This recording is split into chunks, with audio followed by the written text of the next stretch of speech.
but I thought I'd just do a quick one. BJ and Dan are coming into town from Chicago, and I'm kind of excited about that. I haven't gotten to see them in a long time, and BJ really is one of my very good friends, so I look forward to that. They're going to be staying at my place, I guess, and that's perfectly cool. I love accommodating that. Let's see, I got my bartender's license. No, correction. I got my bartender certification. I took the class online. It was like 25 bucks. You go through all these little tests and things like that to say that, yes, you'll not overserve, you won't serve minors, you know the laws of Wisconsin, blah, blah, blah. So I just have to go to City Hall and get my license. I guess they do it once a month, so I don't know if I've missed it for this month or if it's actually coming up. But that is my plan for Monday. As far as if I'm going to find a job bartending, I'm not sure. The obvious choices are Fluid and Lacage. However, I don't know, A, if they're hiring, and B, if I could do the pace of Lacage on a Saturday night. I'm sure I could. I mean, it's not... It's just keeping pace, and I worry about that. Especially if I do find a full-time job, I don't want it to be a situation where I have to cut back my hours all of a sudden. However, if push comes to shove, I think, I'm getting this license for a reason, so at the very least, maybe I can work part-time somewhere and pick up some hours and some tips, which would be a very good thing, because money is funny. On that note, it's kind of silly because my severance check that I got from Norlight when they let us all go was rejected by the bank. It turns out that there was a problem with the signature on all these checks that they sent out, and so I made the deposit, and 10 days later, the bank said I have no money. Luckily, I had stuff in savings and some other resources that I could pull from to cover everything, but I went from having a rather large sum of money in the bank to having $14. That was a very scary thing. I also ran into a situation where my card was declined, which was slightly embarrassing, and my bank charged me transfer fees to move things from my savings into my checking, and they also charged me return check fees. So apparently I called Norlight, and they said I have to resubmit the charges that the bank charged me to them, and they'll reimburse me. Whatever. I'm not too worried about that aspect. I just want my severance check so that I can feel stable in that I'll have money to last. Let's see, what else? I've been drinking soda lately, which is very odd for me. In 2001, I believe it was 2001, it might have been 2002, I gave up soda for New Year's. It was one of my resolutions, and it was one that I actually stuck to. I stopped drinking soda completely. The only time I would actually have any kind of carbonated whatever was in, I should say I gave up dark sodas, because when I would drink, I would have 7-Up as a mixer, but I stopped buying soda in the cans. I stopped ordering it when I would stop at a fast food place, things like that. And going back to it is kind of odd, because it's a lot sweeter than I remember it being, and a lot harsher on my palate. It feels like after I have a soda like a Coke or a Pepsi or something like that, that my tongue, my teeth actually get that, like, you know the feeling I'm talking about? I don't know. But it just feels like I poured sugar on my teeth. And immediately after drinking a soda, I want to go brush my teeth, or at least gargle or rinse or something with water or whatever. So, obviously it's not a regular occurrence, but I've embraced the fact that sometimes I just don't want to drink alcohol, and sometimes I don't want a Red Bull, sometimes I don't want coffee. My choices are limited when I go out, whether it be to a bar or a restaurant. I can't always just order water. And it's a social stigma, isn't it? When you go to a bar or something and you just don't feel like drinking, you just feel like socializing.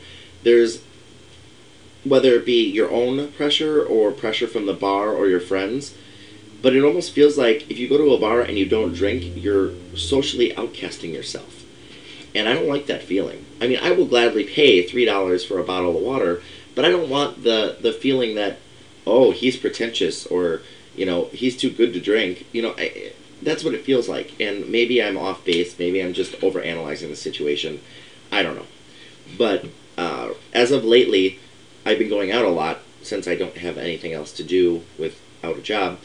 And it just feels like there's always this constant pressure to have a shot, or to do, to drink this or to drink that. And when I drink my drink of choice, which is usually a flavored vodka with 7-Up or a flavored vodka with Red Bull, they go down way too easy. It's way too simple for me to drink a pint glass of alcohol, and then I'm sitting there with nothing in my hands. And that's a big thing, it seems like, in bar culture, is you can't just walk around. If you don't have a drink in your hand, it's weird. And now, going from the bathroom to your bar to a drink or whatever, that's fine. But if you sit there half the night and you're not drinking anything, unless you're on the dance floor, it really looks weird. And I think I grew into that because when I was 21, 22, having a drink in my hand was because I wanted to drink. It wasn't because I felt like I needed to have a drink in my hands to be socially acceptable. I don't know. It's kind of a weird tangent for me, but I don't know. I'm being weird now. I'm still using my list as always, but that was a tangent that I didn't actually write down, which for me it feels like I'm growing, because if I can actually start pulling things off the cuff and talking naturally without having to always refer to my list, I think that's a good thing. I think I'm getting the hang of this. Let's see. I will go back to my list to finish up because I only have about 4 minutes.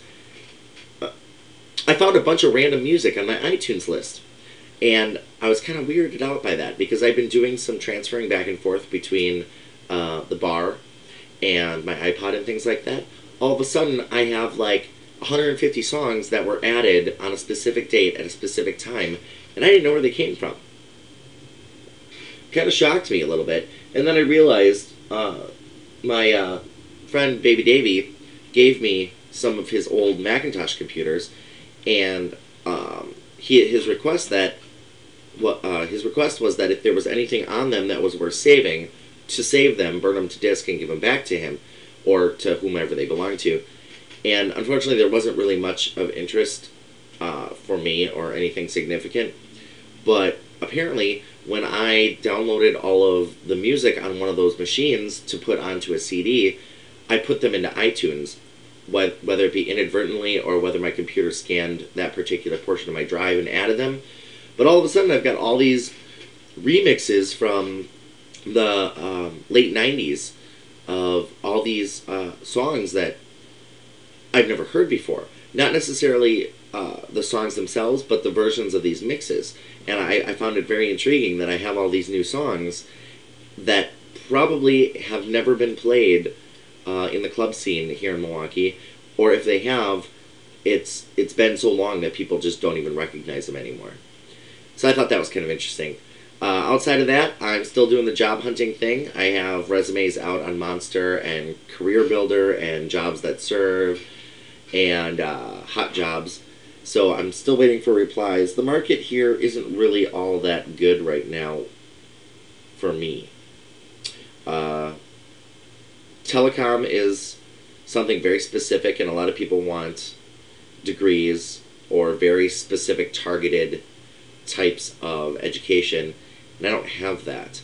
I have a lot of experience in a lot of different areas, whether it be supervising call centers, managing call centers, telecom, T1s, computer repair, things like that. I have a lot of that.